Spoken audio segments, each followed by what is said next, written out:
يا رسول الله يا حبيب الله ورحمۃ اللہ وبرکاتہ۔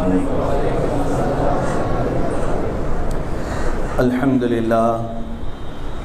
للہ الحنان المنان الذي خلق الانسان وعلمه البيان والصلاة والسلام على رسوله سید الانس والجان وعلى آلہ واصحابہ ذوی الخیر والاحسان، اما بعد فاعوذ باللہ من الشیطان الرجیم، بسم اللہ الرحمن الرحیم۔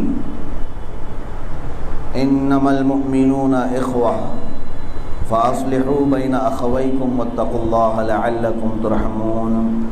صدق اللہ مولانا العظیم وبلغنا رسولہ النبی الامین المتین المختار الکریم، ونحن على ذلك من الشاہدین والشاکرین والحمد للہ رب العالمین۔ بارگاہ رسالت معاذ صلی اللہ تعالی علیہ وسلم میں درود پاک کا ہدیہ پیش کریں۔ اللہم صلی علی سیدنا و مولانا محمد معدن الجود والکرم وآلہ واصحابہ الکرام وابنہ الکریم وبارک وسلم صلاة دائمة سرمدا ابدا۔ رسول پاک صلی اللہ تعالی علیہ وسلم نے ارشاد فرمایا، الدین النصیحہ، دین خیر خواہی کرنے کا نام ہے۔ دین کسے کہتے ہیں؟ خیر خواہی کرنا، بھلائی چاہنا، کس کی؟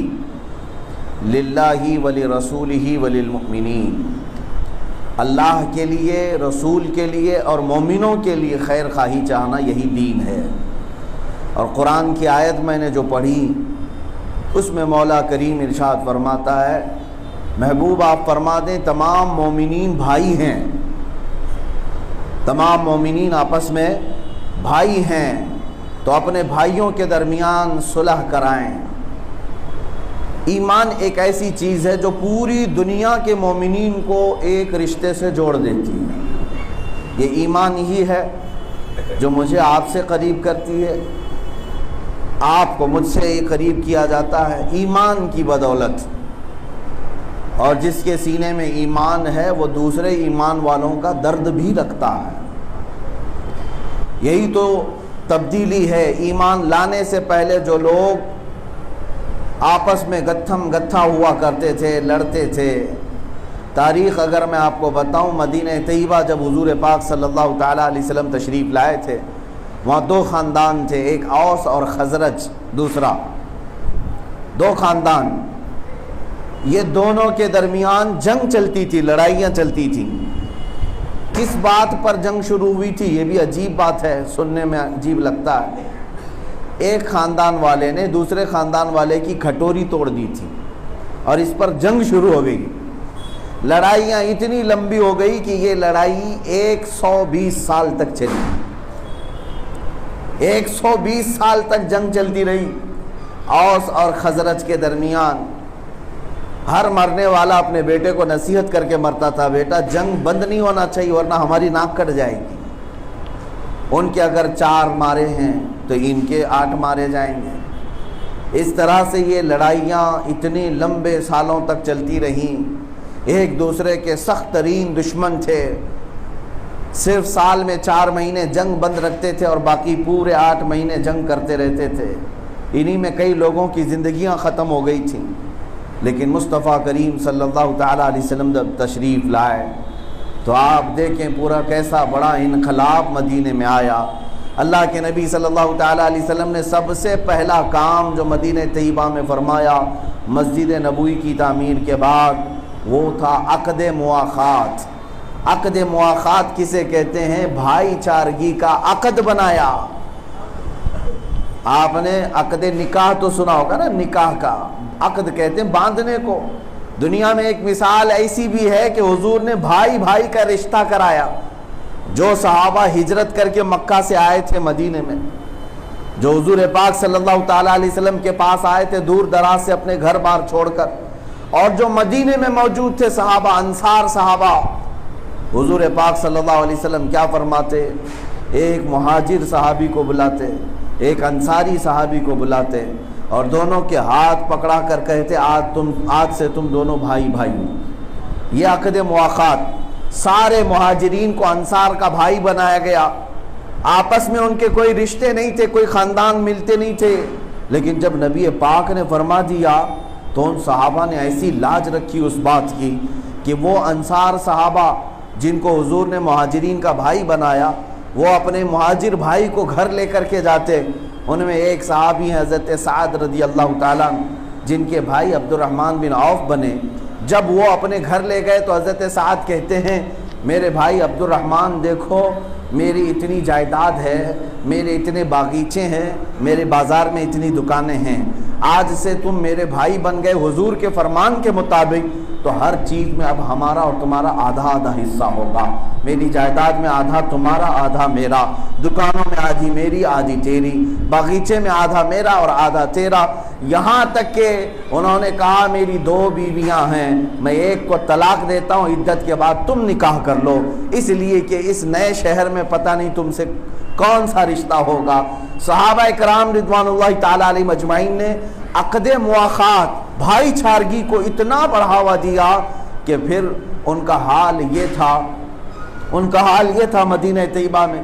مشہور حدیث پاک آپ نے سنا ہوگا، ایک صحابی کے گھر بھنا ہوا گوشت آ گیا، انہوں نے اپنے پڑوس کا خیال کر کے دوسرے کو دے دیا، انہوں نے اپنے پڑوس کو دیا، وہ بکری کا بھنا ہوا گوشت رات بھر گھومتا گھومتا پھر اسی پہلے صحابی کے گھر آ گیا۔ ہر ایک نے دوسرے کا خیال کیا۔ یہ جو مواخات ہے، بھائی چارگی ہے، یہ کس نے پیدا کیا تھا؟ یہ رسول پاک صلی اللہ تعالیٰ علیہ وسلم نے پیدا کیا۔ میرے عزیزو، یہ ایمان کی دولت ہی ایسی تھی کہ دور دراز رہنے والا بھی مومن سگے بھائی کی طرح بن جایا کرتا تھا۔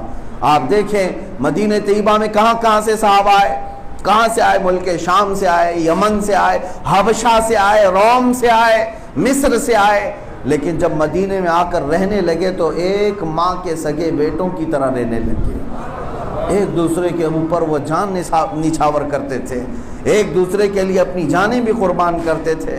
عزیزان گرامی وقار، ان کی صفت میں، ان کی تعریف میں اللہ تعالیٰ نے قرآن پاک سورہ صف میں ارشاد فرمایا ان اللہ یحب الذین یقاتلون فی سبیلہ صفا کانہم بنیان مرصوص، بے شک اللہ تعالیٰ ان مجاہدین کو بہت پسند کرتا ہے کہ جب یہ صفیں بناتے ہیں نا، جب یہ صف بناتے ہیں تو ایسے کھڑے ہوتے ہیں جیسے سیسا پلائی ہوئی دیوار کھڑی ہے، ایک دوسرے سے اتنی مضبوطی کے ساتھ۔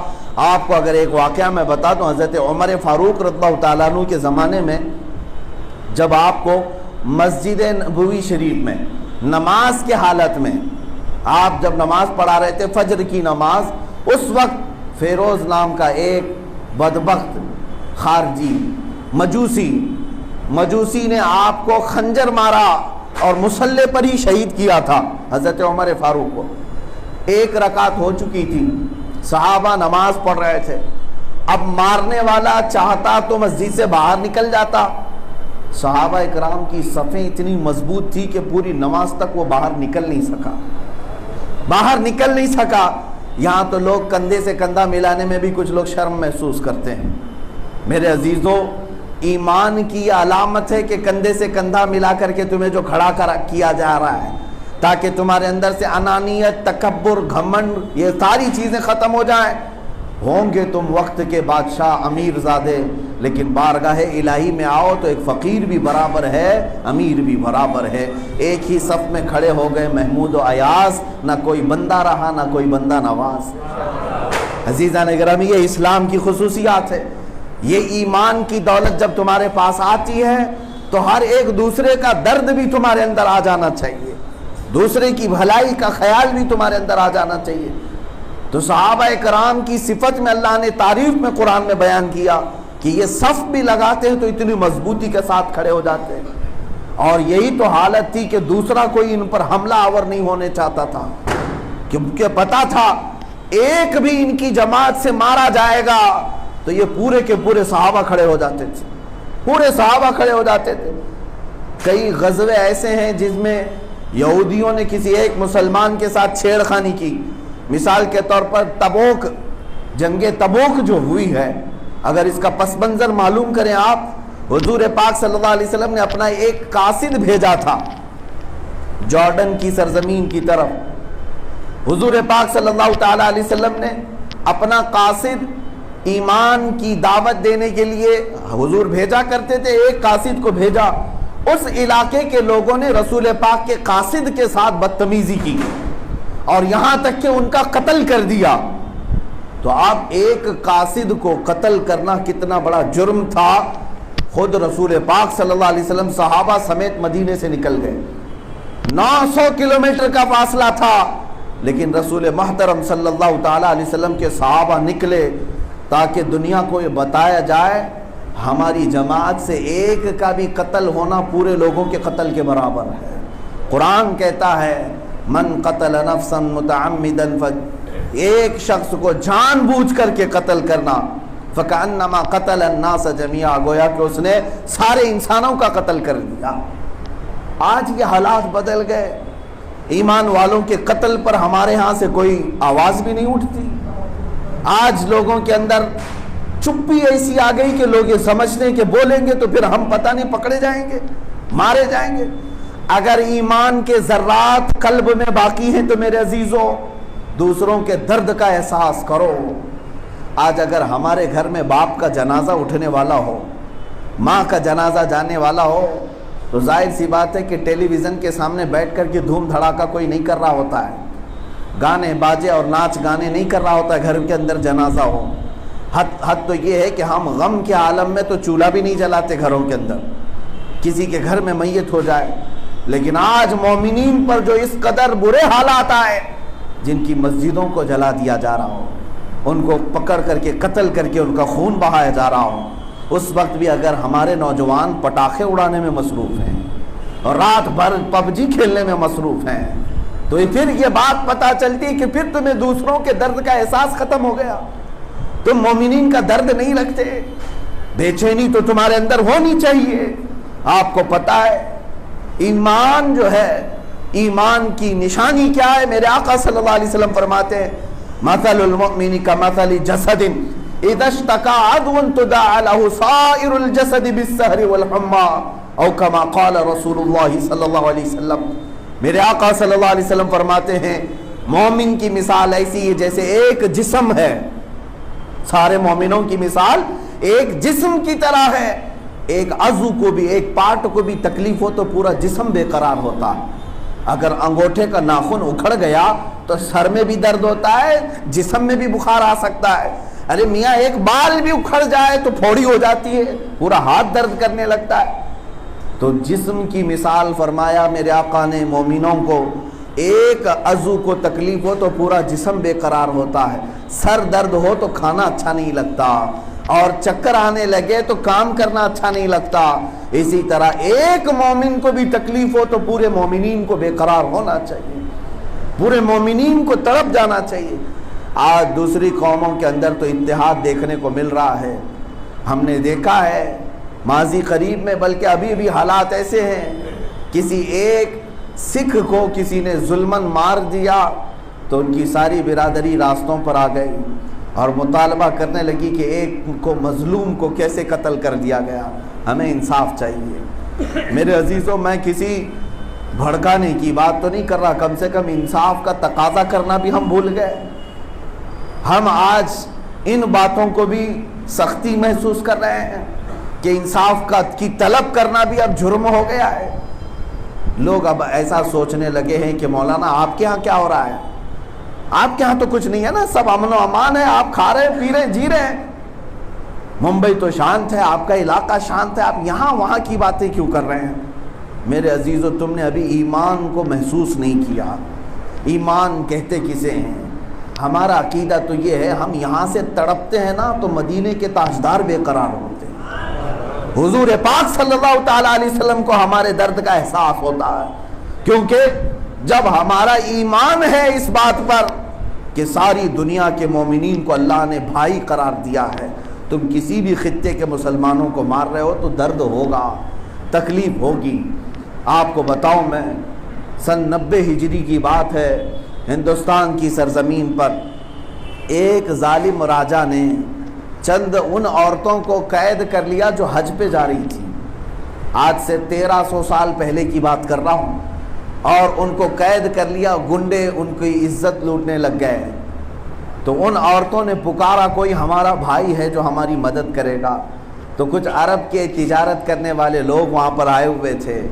سندھ کی بات کر رہا ہوں جو آج دوسرے ملک میں یہ علاقہ جا چکا ہے. سندھ میں یہ معاملہ پیش آیا تھا. تو ان عورتوں نے پکار کر کہا تھا. تو کچھ تاجروں نے, کچھ بزنس مین جو تھے, انہوں نے یہ آواز سنی کہ عورتوں پر ظلم ہو رہا ہے. جب وہ عرب پہنچے تو وہاں گورنر کے سامنے, جو خلیفہ وقت کا گورنر تھا, اس کے پاس یہ حالات سنا رہے تھے کہ ہم سندھ سے آئے, چند عورتوں پر ظلم ہو رہا تھا اور کچھ گنڈوں نے پکڑ کر کے ان کی عزت لوٹنا شروع کیا جو حج پہ جا رہی تھی. تو وہاں گورنر کا بھتیجا 19 سال کا جوان تھا اور وہ گزر رہا تھا. جیسی اس کے کانوں پر یہ آواز آئی کہ بڑی دور 4000 کلومیٹر دور 4000 کلومیٹر دور کچھ عورتوں پر ظلم ہو رہا ہے اور وہ پوچھ رہی ہیں کوئی ہمارا بھائی ہے جو ہماری مدد کرے گا. تو عرب کی سرزمین سے ہی اس 19 سالہ جوان نے پکار کر کہا لبیک یا اختی, اے میری بہن میں آتا ہوں تیری مدد کے لیے. یہ کون تھا 19 سال کا جوان؟ تاریخ اٹھا کر کے دیکھو, محمد بن قاسم انہی کا نام ہے. وہ وہاں سے 10,000 کا لشکر لے کر تنہا آیا. پہلی مرتبہ ہند کی سرزمین پر آنے والا کسی اور کام کے لیے نہیں آیا, انصاف دلانے کے لیے آیا تھا. آنے کے بعد اس ظالم راجے سے کہا ان عورتوں کو چھوڑ دو, ان گنڈوں کو ان کی عزت لوٹنے سے بچا لو. لیکن راجہ کو غرور تھا, گھمنڈ تھا. اس نے کہا 19 سال کا بچہ مجھے للکار رہا ہے, میری سلطنت, میری حکومت, میرا تخت بڑا پرانا ہے. پھر 19 سال کے نوجوان نے جنگ کر کے بتا دیا. تین دن کے اندر سارے چھیتڑے اڑ گئے, ساری فوج تتر بتر ہو گئی. راجہ قید میں آ گیا اور جتنے گنڈے تھے پکڑے گئے, مارے گئے. ان عورتوں کو آزاد کرایا گیا. پھر 19 سالہ جوان نے پرچم لہرایا. اس تاریخ کو میاں میں نہیں, ایک الہ آباد یونیورسٹی کے پنڈت ہیں, انہوں نے لکھا ہے اور کہا میں نے ہسٹری میں ایسا کوئی جرنیل سپاہیوں کا نہیں دیکھا جو کسی ملک میں آیا ہو اور سب سے پہلے اعلان کرتا ہو کہ یہاں رہنے والے جو دین پسند کرتے ہیں اس دین پر قائم رہیں. میں تو امن لے کر کے آیا تھا اور ظلم کے خلاف اٹھانے کے لیے, آواز اٹھانے کے لیے آیا تھا. عزیزان گرامی وقار, میں یہ بات اس لیے عرض کر رہا ہوں, 4000 کلومیٹر دور سے اگر ایک نوجوان گھبرا کر کے آتا ہے اپنی بہنوں کی عزت بچانے کے لیے تو یہ تو تاریخ کی بات رہ گئی. آج پڑوس میں بھی اگر کوئی بہن چیخ رہی ہے تو کانوں پر جوں تک نہیں رینگتی, ہمارے بستر سے نیند ختم نہیں ہوتی. آج ہم جو حالات بنائے رکھے ہیں, لوگ ہم سے سوال کرتے ہیں کیا کرنا چاہیے. میرے پاس یہ منبر ہے مسجد کا, میں یہاں سے بول لیتا ہوں تاکہ میرا دل ٹھنڈا ہو جائے. کل بروز قیامت رب ذوالجلال اگر سوال کرے تمہاری ماں اور بہنوں کو لوٹا جا رہا تھا, ان کے پردے ہٹائے جا رہے تھے, تب تم کیا کر رہے تھے؟ خواب خرگوش میں سو رہے تھے, گرم روٹی اور بوٹی کھا رہے تھے. اتنا تو عرض کر دوں گا کہ مولا کریم جب مجھے منبر ملتا میں منبر سے آواز تو اٹھاتا تھا. اب یہ آواز مولا تیری شان ہے کہ تو جہاں تک پہنچا ہے. اب مومنین کی ذمہ داری یہ ہے کہ تم خواب خرگوش سے اٹھو, جن کو تم نے ذمہ دار بنایا ہے, جن کو تم نے تخت تک پہنچایا ہے, وہاں تک جا کر کے تو بات رکھو کہ یہ کیا ہو رہا ہے. آج ان کی باری ہے, کل ہماری باری آ سکتی ہے. آج ان کے گھر لوٹے جا رہے ہیں, کل یہ آگ کی چنگاریاں ہمارے گھروں پر آئیں گی. تو آج تو کم سے کم بیدار ہونا چاہیے. میں بارہا اکثر اپنی تقریروں میں کہا کرتا ہوں کہ آج کے دور میں یہ برائلر چکن کھا کر کے اسی طرح کی عادتیں آنے لگ گئی ہیں. برائلر چکن کو تو دیکھتے ہوں گے, قصاب لیتا ہے, مرغی کو کاٹ رہا ہوتا ہے, باقی ساری مرغیاں کیا آواز کرتی ہیں؟ کون سی مرغی آواز اٹھاتی ہے؟ کچھ نہیں ہے. وہ ساری تو اپنے دانے چگنے میں مصروف ہیں, انہیں پتہ ہی نہیں ہے تو ان کی ایک مرغی کو کاٹا جا رہا ہے, کچھ نہیں کرتی. اسی طرح سے حالات پیدا ہو گئے. یہاں بغل میں کسی کو مارا جا رہا ہے, کاٹا جا رہا ہے, تو باقی سب تو اپنے کام دھندے میں مصروف ہے. ہم اپنی روٹیاں بوٹیاں توڑنے میں مصروف رہ گئے. اور اسی طرح سے رہے تو قصاب جس طرح ایک مرغی کو ذبح کرتا ہے دھیرے دھیرے سب کو ذبح کرے گا. عزیزان گرامی وقار, میں بات صرف اتنی کرنا چاہتا ہوں کہ جہاں بھی جیو حق کی آواز اٹھا کر کے جیو, برائی کے خلاف آواز اٹھا کر کے جیو. کچھ نہیں ہونا ہے بزدل بن کر کے, ویسے بھی تمہیں موت آنی ہے. موت تو آئے گی, مجھے بھی آئے گی, آپ کو بھی آئے گی. کوئی بھی لوگوں سے بچا کر کے اپنے گھر میں 200 300 400 سال جی نہیں پائے گا, پتہ ہے تمہیں بھی. ساری چیزیں چھوڑ کر کے بھی گھر میں بیٹھوں تب بھی ملک الموت کو تو آنا ہے، موت تو آنی ہے۔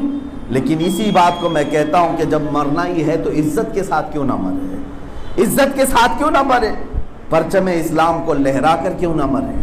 ہم اپنی آنکھوں کے سامنے لوگوں کو لٹتے ہوئے، کٹتے ہوئے، پٹتے ہوئے دیکھ کر کے نہیں مرنا چاہیے۔ حسین اعظم کے چہیتے لوگ، حسین اعظم کے شہدائی اگر آپ ہو، ان سے محبت کرنے والے، ان کی کربلا کی داستانیں ہر سال سننے والے ہو، تو حسین اعظم نے ایک پیغام اور ایک میسج ہمیں یہ دیا ہے نا کہ ظالم چاہے بڑی سی بڑی طاقت لے کر کے بھی آئے، اور تم اگر اپنے گھر کے افراد کے ساتھ ہو، کوئی دنیا تمہارے ساتھ نہ بھی ہو، تب بھی بڑھ چڑھ کر کے کہنا کہ اللہ کے رسول کا دین ہی حق ہے، رسول پاک کا دین ہی حق ہے۔ 82 لوگوں کی تعداد میں وہ حسین اعظم آئے تھے اپنے خاندان کے اور اپنے چاہنے والوں کو لے کر، اور مقابل میں 22,000 کا لشکر ہے۔ لوگ یہ کہتے ہیں آج ہماری تعداد کم ہے، مائنورٹی میں ہم کیا کر سکتے ہیں۔ میاں بتاؤ، کربلا میں جو مائنورٹی تھی اس سے بڑی کوئی ہے؟ 22,000 کے مقابل میں 82 کیا ہوتے ہیں، 82 کیا ہوتے ہیں۔ لیکن ہمیشہ حق نے یہ بتایا ہے کہ اسلام کبھی بھی تعداد سے نہیں چلتا، حقانیت سے چلتا ہے۔ اسلام کو اللہ تبارک و تعالی غیب سے طاقت عطا کرتا ہے۔ لیکن میں مرجھائے ہوئے، سوئے ہوئے لوگوں کو صرف اتنا کہنا چاہوں گا، بیدار رہو۔ یہ نہیں ہے تمہاری زندگی کہ دن بھر ٹیلی ویژن میں گزارا، کرکٹ ٹیموں پہ اپنے پیسے خرچہ کیے، ادھر ادھر سٹے بازیاں کی، اور نوجوان رات بھر ادھر ادھر چوک پر اپنی زندگیاں گزارتے ہوئے ختم کر دیے، اور موبائل کی گیمنگ پہ پورے پیسے برباد کر دیے۔ ڈانس، بار، کلب، یہ سب تمہاری زندگی کے شیوا نہیں دیتا، تمہیں زیب نہیں دیتا یہ سب، بلکہ ان قریب تمہاری روح نکلے گی، تم سے سوال ہوگا۔ سب سے پہلے سوال ہوگا، تو کلمہ رسول اللہ کا پڑھتا تھا، تو دین کیا ہے؟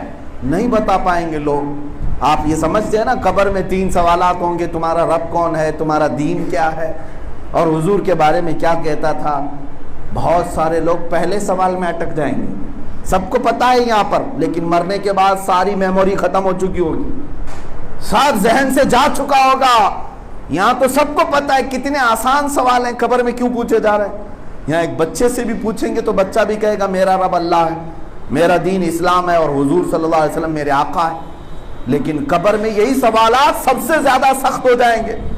کچھ لوگ تو پہلے ہی سوال میں اٹک جائیں گے، تیرا رب کون ہے؟ فرشتے پوچھ رہے ہوں گے تیرا رب کون ہے، لیکن وہ بندہ کہہ نہیں پا رہا ہوگا۔ کیوں؟ دنیا میں اس رب کو راضی نہیں کرتا تھا، تو اس زبان پر رب کا نام بھی نہیں آ رہا ہوگا، اللہ کا نام نہیں آ رہا ہوگا اس کی زبان پر، کہ دنیا میں بھاگا بھاگا پھرتا تھا مولا سے۔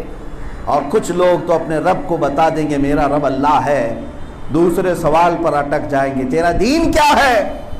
وہ کہہ نہیں پائے گا میرا دین کیا ہے، اسے خبر نہیں ہو پا رہی ہوگی کیا جواب دیا جائے، کیونکہ جواب کیسے دے گا؟ دین تو اپنے گھر میں بھی آنے نہیں دیتا تھا، دین کو اپنی زندگی میں آنے نہیں دیتا تھا، دین سے دور سے بھاگ جاتا تھا، دیندار لوگوں سے بھی چڑھتا تھا، نفرت کرتا تھا، یہ ملا لوگ ہیں، مولوی لوگ ہیں، تو پھر دین کا نام کیسے زبان پر آئے گا؟ یہ 2 سوالات میں ہی کسی کی قبر میں 100 سال گزر جائیں گے، جواب نہیں دے پا رہے ہوں گے۔ عزیزان گرامی وقار، اسی لیے نہ رب سے بھاگو نہ دین سے بھاگو، کہیں پر کوئی اور ٹھکانہ نہیں ہے، آنکھیں بند ہونے کے بعد اسی مولا کی بارگاہ میں جانا ہے۔ دین سے کب تک بھاگو گے، کب تک جاؤ گے؟ آج تم نے اپنے حلیے بگاڑ لیے ہوں گے، سوچ لیا ہوگا کہ میں دوسرے لوگوں کے ساتھ مجھے اٹھنا بیٹھنا ہے، لیکن تمہیں پتہ ہے تم جہاں جاب کرتے ہو یا جہاں تم کمپنی چلاتے ہو یا چند لوگوں کو منانے کے لیے اپنا حلیہ بدل لیا، روح نکلتی ہے تو ان کے قبرستان میں نہیں جاتے، پھر یہیں آتے، یہیں آنا پڑتا ہے، تمہیں نماز جنازہ کے آگے رکھنا بھی پڑتا ہے، اور قبر میں اسی شان کے ساتھ بھیجا جاتا ہے جیسے سارے مسلمان جاتے ہیں۔ تو جب پتہ ہے ہماری منزل سب کی ایک ہی ہے، تو آج ہی کیوں نہ ہم دین کی طرف آ جائیں، آج ہی کیوں نہ ہم سیریس ہو جائیں اپنے دین کو لے کر کے۔ میں جو بات عرض کر رہا تھا وہ یہ ہے کہ ایمان اخوت چاہتا ہے، بھائی چارگی چاہتا ہے، دوسروں کے درد کا احساس ہونا چاہیے، اپنے سینے کے اندر دوسرے کے لٹنے کا خوف ہو۔ ایسا نہیں کہ تمہارا بھائی تمہارے سامنے مارا جا رہا ہو تو یہاں تالیاں بجا رہے ہو اچھا ہوا جو کچھ ہو رہا ہے اس کے ساتھ. نہیں میرے عزیزوں، مسلمان اسے نہیں کہتے، مومن اسے نہیں کہتے. مومنین درد کا احساس رکھتے ہیں، تڑپتے ہیں. بعض لوگوں کے اندر اس طرح کی اگر حالتیں آ گئی، عادتیں آ گئی کہ اپنے بھائیوں کی ٹانگ پکڑ کر کھینچنا یا انہیں گڑھے میں گرانا، میں سمجھتا ہوں کہ ان کا ایمان کمزور ہو چکا، یا ایمان رخصت ہو رہا ہے، یا ایمان جا رہا ہے. ایمان والا یہ کام کبھی نہیں کرے گا. بازاروں کی بھی حالت یہی ہو گئی ہے.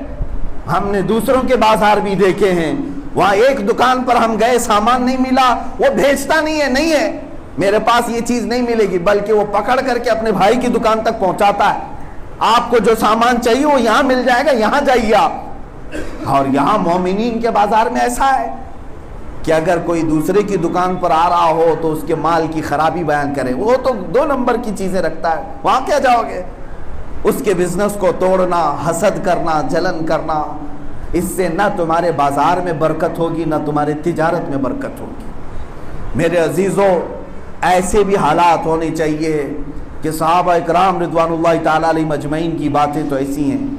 ترکی کی جب حکومتیں تھی، سلطنت عثمانیہ، خلافت عثمانیہ، بازار کا معمول ایسا ہوتا تھا کہ روٹی بیچنے والا صبح سے شام تک روٹی بیچتا رہتا تھا. لینے والے آتے تھے، اور کبھی ایسا ہوتا دوپہر کے بعد روٹیاں موجود ہیں لیکن بیچ نہیں رہا ہے. کوئی آتا اور کہتا کہ روٹی دے دو، وہ روٹی نہیں بیچ رہا ہے. نہیں میاں روٹی نہیں، ابھی نہیں، دینے کا وقت نہیں ہے. آپ فلاں کے پاس سے روٹی لے لو، وہاں پر روٹی مل رہی ہے، اس کے ہاں سے روٹی لے لو. یہ خریدار اس کے ہاں جاتا. یہ حالات انگریزوں نے بھی لکھے. پوچھا جاتا کہ میاں تیرے پاس خود روٹیاں تھی، اس کے پاس کیوں بھیجا؟ یہ کہتا صبح سے میرا بزنس اچھا ہو چکا تھا، اس کے ہاں گراہک کم آئے تھے اس لیے میں وہاں بھیجا ہوں. اس کے ہاں خریدار کم آئے تھے اس لیے میں نے دوپہر کے وقت اپنا دھندا بند کر لیا. یہاں ہوس ہے، ہرس ہے، ساری چیزیں میرے پاس آنا چاہیے، سارے خریدار میرے پاس آنا چاہیے. سامنے والے کی دکان مندی میں آ جائے، دھندا ختم ہو جائے، کچھ فرق نہیں پڑتا. عزیزان گرامی، جب دوسروں کے درد کا احساس نہیں ہوگا تو تمہارے ساتھ بھی وہی حشر ہوگا. آج ایک حدیث سن لو. میرے آقا صلی اللہ علیہ وسلم نے ارشاد فرمایا، من حفر لأخیہ حفر اللہ لہ. جو اپنے بھائی کے لیے گڑھا کھودتا ہے اللہ اس کے لیے کھڈا کھودتا ہے. تم اپنے بھائی کو گرانے کی کوشش کرو گے، اس کی ٹانگ پکڑ کر کے کہ یہاں گر جائے. حیرت ہوتی ہے میرے عزیزوں. میں چند دنوں قبل ممبئی کے مشہور علاقے جہاں میجورٹی بہت سارے مسلمان، ہمارے ایک صاحب کے یہاں گیا تھا تو وہ ایک اپنا واقعہ درد کا بتا رہے تھے. بلکہ وہ ایک ہی علاقہ نہیں، اکثر ایسے علاقے ہیں جہاں پر جا کر آنے کے بعد لوگ کہتے ہیں یہاں کے اکثر لوگوں کا کام کیا ہے، کام دھندا کیا ہے. کہا بہت سارے تو ہیں، الگ الگ کام ہیں، لیکن یہاں پر بہت سارے لوگوں کا کام پولیس کی مخبری کرنا ہے. ہاں مخبری کرنا. کہا کیا ہوتا کیا ہے؟ بس 100-200 روپے ملتے ہیں، 100-200 روپے ملتے ہیں. اور ایک حاجی صاحب کہہ رہے تھے ان کا ڈپارٹمنٹ والوں کا سارا سسٹم تو انہی سے چلتا ہے، ہمارے لوگوں سے چلتا ہے. اچھا یہ کس چیز کی مخبری کرتے ہیں؟ کہا بس مسلمانوں کی کرتے ہیں، مسلمانوں کی دکانوں کی، ان کی تجارت کی، ان کے مال کی. یہ جاسوسی کرنا تمہیں پتا ہے کتنا بڑا عذاب ہے. یہ دنیا میں بھی ذلت کے ساتھ مارے جائیں گے اور آخرت میں بھی ذلت کے ساتھ اٹھائے جائیں گے. مومنین کی خیر خواہی نہیں ہے تمہیں. کئی لوگوں کو ہم نے جا کر کے دیکھا ہے کہ وہاں اسی کام سے بیٹھے رہتے ہیں. صاحب آپ راضی ہو جائیں، میں فلاں کی خبر لے کر کے آیا ہوں، فلاں کی خبر لے کر کے آیا ہوں. تمہیں ایسا لگتا ہے کہ چند پیسوں اور چند ٹکوں کے لیے تم مومنین کی وہاں جا کر جاسوسی کرو، ان کے عیب بیان کرو. اللہ تمہیں چھوڑ دے گا اسی طرح سے. رب تبارک و تعالیٰ تمہیں ایسی چھوڑ دے گا. تم نے جن لوگوں کے لیے گڑھے کھودے اور جن لوگوں کو جا کر پھنسانے کی کوشش کی، انتظار کرو ایسی سخت پکڑ میں آؤ گے کہ پوری دنیا مل کر کے تمہارا علاج نہیں کر سکے گی. ایسی بیماریوں میں مبتلا ہو جائیں گے. ہم نے دیکھا ہے ایسے لوگوں کو میرے عزیزوں، تجربہ شاہد ہے.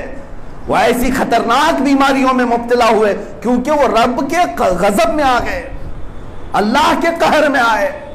کیا تمہیں اللہ نے ہاتھ پیر نہیں دیے تھے کمانے کھانے کے لیے؟ جاتے خود بھی کماتے خود بھی کھاتے، تم دوسروں کے گھروں کی ٹوہ میں لگے ہو. دوسروں کے گھروں کی جاسوسی میں لگے ہو، فلاں کیا کرتا ہے، فلاں کا بزنس کیا ہے، اس کی تجارت کیا ہے۔ اس میں تو کئی لوگوں کی زندگیاں ختم ہو گئی۔ میرے عزیزو، دین خیر خواہی کا نام ہے، نہ کہ جاسوسی کا نام ہے، دوسروں کو گرانے کا نام نہیں ہے، بھلائی کا نام ہے۔ ان چیزوں کو ہمارے معاشرے سے دور کرنا ہوگا۔ آج تو لوگ ایسے لوگوں کو بھی عزت سے بٹھا رہے ہیں۔ ایک زمانے میں مجرا کرنے والوں کو بہت عیب سے دیکھا جاتا تھا، آج وہ اسٹار بنے ہوئے، ہاں وہ اسٹار ہیں، کسی فنکشن میں چلے جائیں ان کے لیے بھیڑ ہے۔ مجرا کرنے والے اور اسی طرح جاسوسی کرنے والے اب بڑے اسٹیجوں پر بیٹھے ہیں۔ بھائی اس سے بنا کر کے رکھو، یہ اچھی پہنچ رکھتا ہے، یہ اچھی پہنچ رکھتا ہے۔ ان کی عزتیں، گھروں میں دعوت ہو تو یہ جاسوسوں کو بلایا جائے۔ ایک وقت تھا ہمارے بزرگان دین ایسے لوگوں کو اپنے معاشرے سے دور رکھتے تھے اور وہ چھپ کر کے کام کرتے تھے۔ آج یہ کھل کر کے کرتے ہیں، کھل کر کے کہتے ہیں، اور اس پر بھی لوگوں کو ڈرانا، بلیک میل کرنا، اگر تو یہ سب چیزیں نہیں کرے گا تو میں تو تیری خبر دے دوں گا وہاں جا کر کے۔ عزیزان گرامی، یہ مومنین کے جینے کے انداز نہیں، بدلو ان تمام حالات کو۔ مومن جو آیا ہے دوسرے کی خیر خواہی کے لیے آیا ہے۔ آپ کو میں ایک حدیث پاک سناتا ہوں، کتنا بڑا یہ معاملہ ہے۔ حضور پاک صلی اللہ علیہ وسلم جنگ خندق سے جب واپس آئے تو یہودیوں نے جو ایگریمنٹ توڑا تھا حضور کے ساتھ، یہودیوں کے ساتھ حضور کا ایک ایگریمنٹ یہ ہوا تھا کہ ہم سب ساتھ مل کر لڑیں گے مدینے کی حفاظت کے لیے۔ تم بھی مدینے میں رہتے ہو، ہم بھی مدینے میں رہتے ہیں، باہر سے اگر کوئی آیا تو ساتھ مل کر لڑیں گے۔ لیکن ان یہودیوں نے حضور کو دھوکہ دیا۔ مکہ کے کافر اور دشمن جب آئے تو حضور کا ساتھ چھوڑ کر ان کا ساتھ دیا۔ تو ظاہر سی بات ہے جب دھوکہ کیا تو اب ظاہر سی بات ہے اب فیصلہ ہوگا ان کے خلاف۔ جنگ میں حضور کو فتح ہوئی، اب صحابہ کے ساتھ حضور بیٹھ کر کے مشورہ کرتے ہیں رات کے وقت، یہ دھوکہ دینے والے غداروں کے ساتھ کیا کیا جائے گا۔ تو رات کے وقت فیصلہ ہو گیا کہ کل ان کے ساتھ کیا کرنا ہے۔ اور رسول پاک صلی اللہ علیہ وسلم نے سارے صحابہ سے فرمایا یہ راز کی بات ہے، کوئی کسی کو نہیں بتائے گا۔ صحابہ سب سہم گئے، ہاں حضور نے جب فرما دیا تو کوئی کچھ نہیں کہتا۔ رات کو کیا فیصلہ ہوا، صحابہ سب اپنے سینوں میں لے کر چلے گئے۔ یہودیوں میں کھلبلی مچ گئی تھی کہ رات کو کچھ میٹنگ ہوئی ہے اور ہمارے بارے میں کچھ تو فیصلہ ہوا ہے۔ وہ ٹو میں لگے تھے کہیں سے کچھ پتہ چل جائے، کچھ تو ہوا ہے، ہمارے بارے میں کیا فیصلہ ہوا۔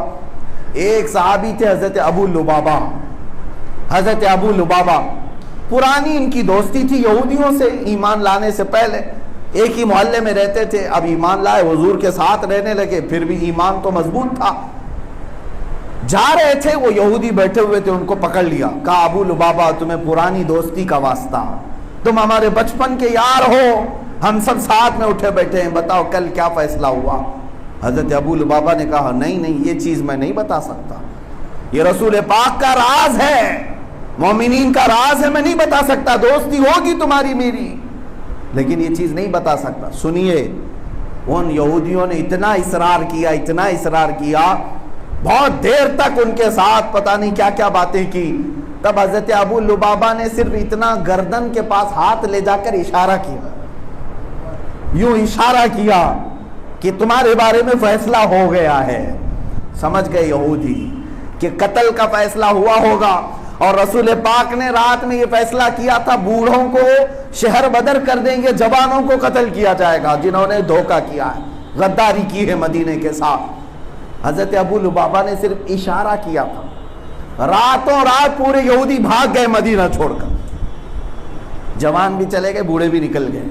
اب صبح کے وقت فجر کے بعد حضور پاک صلی اللہ علیہ وسلم کو خبر ہوئی کہ سارے یہودی جا چکے، اور ہماری میٹنگ میں جو بات ہوئی ان کو خبر ہوئی ہوگی تب نہیں تو گئے۔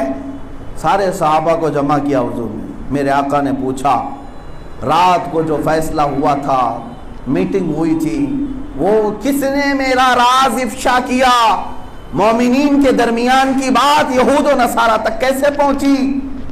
سب خاموش تھے۔ حضرت ابو لبابہ کہتے ہیں یہ خطا تو میری ہی تھی، کھڑے ہو گئے، اس سے کیا چھپانا جو دلوں کے حالات بھی جانتا۔ کھڑے ہوئے کہا یا رسول اللہ میرے ساتھ ایسا معاملہ پیش آیا، گزر رہا تھا، انہوں نے مجھے زبردستی روک لیا اور میں نے صرف گردن کے پاس ہاتھ لے جا کر اشارہ کیا، باقی کہا کچھ نہیں۔ یہاں تو جا کر پوری کہانیاں سناتے ہیں لوگ، اور اس صحابی نے صرف اشارہ کیا تھا. سنو, اللہ کے نبی صلی اللہ علیہ وسلم اتنے جلال میں آئے, سارے صحابہ سے کہا آج کے بعد سے ابو لبابہ سے نہ کوئی سلام کرے گا نہ مصافحہ کرے گا. آج کے بعد سے ابو لبابہ سے نہ کوئی سلام کرے گا, نہ کلام کرے گا, نہ مصافحہ کرے گا. چھوڑ دیا گیا ابو لبابہ کو, یہاں تک کہ ان کی بیوی بھی ان سے بات نہیں کرتی تھی, کیونکہ رسول پاک کا فرمان آ گیا تم نے ایک بڑی غلطی کی ہے جس کی سزا یہ ہے. ابو لبابہ اتنا روئے کہ مجھ سے بڑی خطا ہو گئی, مومنین کا ایک راز میں نے غیروں تک پہنچا دیا تھا.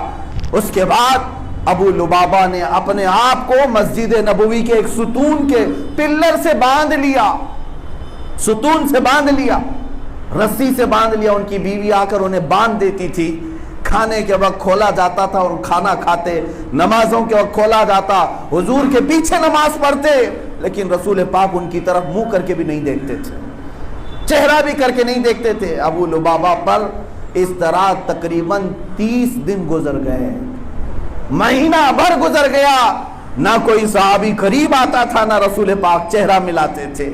وہ صحابی کہتے ہیں اس سے بڑا عذاب میں نے دنیا میں دیکھا نہیں. اس سے بڑا عذاب کیا ہو سکتا ہے کہ جو رسول پاک کائنات کے آقا و مولا ہیں وہ مجھ سے نظریں نہیں ملاتے, مصافحہ بھی نہیں کرتا کوئی صحابی, نہ میری بات کا کوئی جواب دیتا ہے. 30 دن گزر گئے, اتنا روئے کہ مسجد نبوی شریف کی زمین تر ہو گئی. اللہ رب العزت کو رحم آیا, مولا کریم نے اپنے نبی پر وحی بھیجی, اے رسول ابو لبابہ نے دل سے توبہ کی ہے, اسے معاف کیا جاتا ہے. آیت نازل ہوئی, خود میرے آقا تشریف لائے, اپنے ہاتھوں سے رسی کھولا اور سینے سے لگایا. لیکن اس بات کو سمجھ کر کے چلیں کہ ایک راز کو افشا کرنا کتنا بڑا جرم سمجھا گیا تھا, کتنی بڑی خطا سمجھی گئی. خود رسول پاک جو رحمت للعالمین ہیں, سلام کلام کو قطع کر دیا, ان کو بائیکاٹ کر کے رکھا گیا. آج مسلمان اس کو ہلکا سمجھنے لگ گئے, مسلمانوں کے رازوں کو لے جا کر کے دوسروں تک پہنچانا اور انہیں سزائیں دلوانا, ان کو جیل کی کوٹھری تک پہنچانا. عزیزان گرامی وقار, ہاں اگر کوئی قانونی جرم کرتا ہے تو اس کی بات تو بتائی جائے گی, یہ بھی خیر خواہی ہے. اگر کوئی چوری کیا ہے تو آپ جا کر خوشی سے بیان کریں کہ یہ چور ہے, اس لیے کہ اس کی اصلاح ہو جائے. اگر کوئی کسی لڑکی کو اٹھا کر لے جا رہا تھا, یہاں خیر خواہی نہیں ہے, جا کر کے ہم بتائیں گے کہ اس نے فلاں کے ساتھ ظلم کیا ہے, اسے انصاف ملنا چاہیے, مظلوم کو انصاف ہو, ظالم اگر میرا بھائی بھی ہے تو اسے عدالت میں لے جانا چاہیے. ان معاملات میں آپ کر سکتے ہیں. غیر قانونی کوئی کام کر رہا ہو تو آپ خوشی سے اس کو کٹہرے تک لے جائیں. لیکن کچھ لوگوں نے تو بزنس بنا رکھا ہے مسلمانوں کے مخبری کرنا, جا کر کے جاسوسی کرنا, زبردستی ان کے بزنس اور ان کے دھندوں کو چوپٹ کرنا. ان تمام چیزوں سے باز آؤ. آج حالات دیکھیں, متحد ہوگے, شاعر نے کیا خوب کہا ہے, متحد ہوگے تو کہلاؤ گے مومن و غازی, منتشر ہوگے تو قسطوں میں صفایا ہوگا. منتشر ہوں گے تو قسطوں میں صفایا ہوگا. دیکھ رہے ہیں ایک بعد دیکھ رہے, یہ انسٹالمنٹ میں مارا جائے گا جب تم ٹوٹ جاؤ گے. ایک بزرگ اپنے بیٹے کو بلاتے ہیں, ایک لکڑی کا گٹھا جو بندھا ہوا تھا وہ دے کر کہتے بیٹا اس کو کھولنا مت, یہ پورا گٹھا توڑ دے. وہ بہت دیر تک کوشش کرتا رہا, گھٹنا پھوٹ گیا, گھٹنے پہ زخم آ گیا, لیکن لکڑیوں کا گٹھا کیسے ٹوٹے گا, 50-60 لکڑیاں بندھی ہوئی ہیں. پھر اس بزرگ نے اس گٹھے کو کھول دیا اور پھر کہا کہ ایک ایک کر کے توڑ. آدھے گھنٹے سے پہلے اس لڑکے نے پوری لکڑیاں توڑ دی. بزرگ نے کہا بیٹا یہ امت مصطفیٰ کی مثال ہے, جب تک یہ متحد ہوں گے پوری دنیا مل کر کے ان کو توڑ نہیں سکے گی. جہاں یہ منتشر ہوں گے تو تنہا تنہا سب کا سفایا ہوگا. ایمان اسی بات کا تقاضا کرتا ہے کہ اتحاد ہو آپ کے اندر, بھائی چارگی ہو, ایک دوسرے کے درد کا احساس ہو. آج میں اسی اعلان کے ساتھ اپنی گفتگو کو خاتمے کی طرف لے آتا ہوں. میں آج پرزور مذمت بھی کرتا ہوں تریپورہ کے مسلمانوں کے ساتھ جو ظلم ہوا ہے. ہم ظالموں کو ان کے کٹہرے تک پہنچانے کی آواز اٹھاتے ہیں اور مطالبہ کرتے ہیں وقت کی حکومتوں کے ساتھ کہ ایسے کتوں کے گلے میں پٹے ڈالے جائیں اور انہیں پکڑ کر کے شر پھیلانے سے روکا جائے۔ میں کہتا ہوں چاہے وہ ہندو بھی کیوں نہ ہوں، ان کے بھی محلے میں اگر ظلم ہوگا تو ہم آواز اٹھائیں گے۔ مظلوموں کے خلاف آواز اٹھانا یہ اسلام نے ہمیں سکھایا۔ مظلوم چاہے کوئی بھی ہو، ایک دلت برادری کی بچی کے ساتھ بھی اگر ریپ ہوگا تو پورے مسلمان کھڑے ہوں گے، آواز اٹھائیں گے، اس لیے کہ ظلم کے خلاف بات کرنا ہماری عادت ہے۔ اور ظالم چاہے کوئی بھی ہو، ظالم اگر آتنکی ہے، ظالم اگر کوئی مسلمانوں میں سے ہو، اس کے بھی خلاف ہم آواز اٹھائیں گے۔ کرسی پر بیٹھنے کا مطلب یہ نہیں ہے کہ اپنوں کے گناہ معاف کر دیے جائیں گے، دوسروں کو پکڑا جائے گا، بلکہ اگر ہمارا نام استعمال کر کے کوئی کرسی پہ بیٹھا تو ہم اسے بھی کٹہری تک پہنچانے کی بات کریں گے۔ ہمارے درمیان بہت سارے خلفاء آئے جو ظالم رہے، ہم اس وقت بھی ان کو ظالم کہتے تھے، آج بھی ان کو ظالم کہتے ہیں۔ یزید تو نام مسلمان کا ہی تھا، لیکن آج ہم میں سے کوئی بھی اس کی تعریف نہیں کرتا۔ ظالم تھا، ظالم ہے اور ظالم ہی کہا جائے گا۔ میرے عزیزوں، اس فارمولے پر آج عمل کرتے ہوئے آج آواز اٹھانے کی بات بھی کی گئی ہے، اور ممبئی کی سرزمین سے ایک بڑا اعلان اگلے جمعہ کے لیے یہ آیا بھی ہے۔ متفقہ طور پر علماء اہل سنت سنی جمعیت العلماء رضا اکیڈمی کی جانب سے بھی یہ اعلان آئے ہوئے ہیں کہ اگلے جمعہ ممبئی بھر نہیں بلکہ پورے ہندوستان بھر مسلمان رضاکارانہ طور پر بند کا اعلان کریں گے، ان تریپورہ کے مسلمانوں کی حمایت میں، ان کے درد کو محسوس کرتے ہوئے اور اپنی آواز کو امن کے ساتھ حکومت تک پہنچانے کے لیے۔ ہم جنگ کے خواہش مند نہیں ہیں، ہم اپنی آوازیں تم تک پہنچا رہے ہیں تاکہ ان مسلمانوں کا ان کا حق ملا جائے، ان کو ان کا حق پہنچایا جائے۔ کیا آپ میرے اس اعلان کی حمایت کرتے ہیں؟ الحمدللہ۔ بس یہ ہے کہ میری تقریر کا خلاصہ یہی ہے کہ کہیں پر بھی ہو درد اپنے دل میں رکھو۔ اور ایک دانشور نے کیا خوب بات کہی ہے، عقل مند بہت ملتے ہیں، درد مند بہت کم ملتے ہیں۔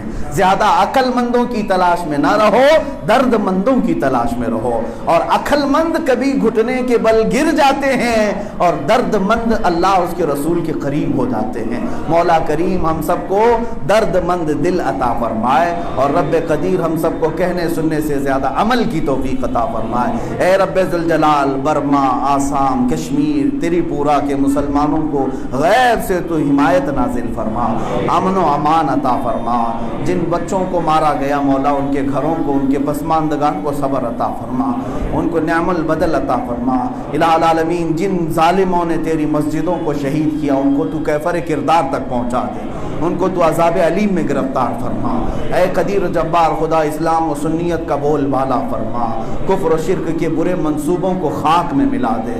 مولا ہم اپنے گناہوں سے توبہ کرتے ہیں، ہم سے جو بھی جانے انجانے میں خطائیں ہوئی اور ہمارے گناہوں کی اگر یہ سزا ہے تو توبہ کرتے ہیں مولا، تو ہم سب کو معاف فرما دے، ہماری کھوئی ہوئی عزت ہمیں پھر سے عطا فرما دے۔ اے رب ذوالجلال، ہماری آنکھوں میں مصطفیٰ کریم کے عشق کا نور عطا فرما، دلوں میں حب مصطفیٰ کا سرور عطا فرما، ہماری دعاؤں کو حضور پاک کے نعلین پاک کے صدقے قبول فرما۔ وصلی اللہ تعالی علی خیر خلق محمد وآلہ واصحابہ اجمعین، وآخر دعوانا ان الحمدللہ رب العالمین۔ يا شفيعنا يا محمد صلى الله عليه وسلم